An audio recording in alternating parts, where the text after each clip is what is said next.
Je voudrais parler rapidement d'hystérie, parce que ce mot-là, même s'il a mauvaise presse aujourd'hui, c'est un vocabulaire pourtant du langage psychanalytique, c'est du vocabulaire technique, c'est même un concept, pourrait-on dire. Néanmoins, ce mot, comme beaucoup du vocabulaire analytique, sont tombés dans la vie civile, et dans cette société, ils ont eu le droit à un destin propre à cette société, donc il a été utilisé de façon violente, dépréciative, humiliante pour des femmes, de sorte de les maintenir dans une sorte de psychopathologisation déplorable qui ne sert à rien et qui n'aide ni les femmes et qui, je pense, font du mal à ceux qui emploient ce mot sans le comprendre et qui en ont fait une manière d'insulter ces femmes.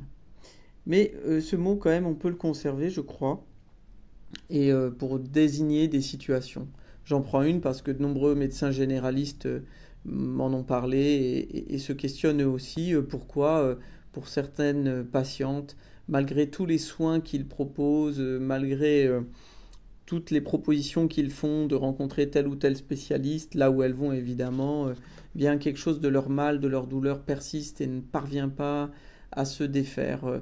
On dirait qu'elles sont comme définitivement malades et quand bien même une des situations pourrait s'améliorer pour elles sur le plan physiologique ou somatique, et ben il y a autre chose qui se déclenche et c'est un éternel recommencement de douleur et de consultation.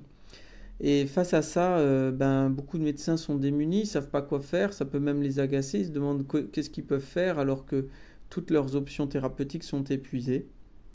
Et ce que nous, on peut réfléchir, et c'est peut-être aussi ce que l'hystérie nous fait penser, et en quoi on peut la remercier de nous mettre ça sur le devant de la scène, lorsqu'elle met en échec tout notre savoir, lorsqu'elle nous empêche de régler une situation.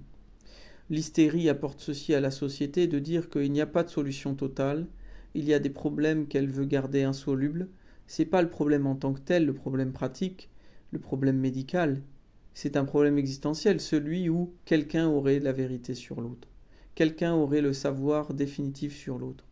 Vraiment, l'hystérie de ce point de vue-là nous empêche de sombrer dans cet écueil et nous montre à quel point des choses, des situations sont hors de nos moyens et que nous ne devons pas avoir l'orgueil de tout résoudre.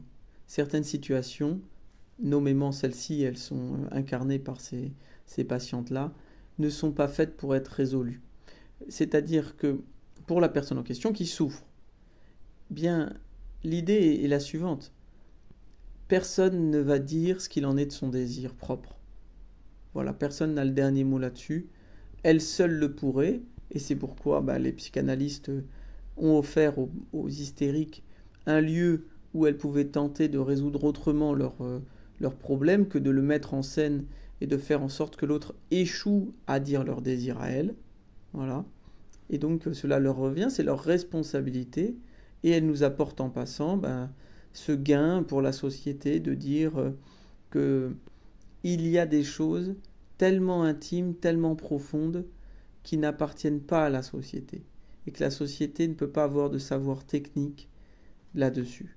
Donc ça, c'est une bonne chose, et en même temps, ça se fait dans un moment, dans une situation où ces patientes-là, évidemment, souffrent. Mais ce qu'on peut leur dire, c'est que les psychanalystes sont là, pas pour leur donner des raisons de pourquoi elles souffrent, mais pour leur permettre à elles d'élaborer ce qu'il en est de ce désir-là qui est coincé dans le corps. Voilà.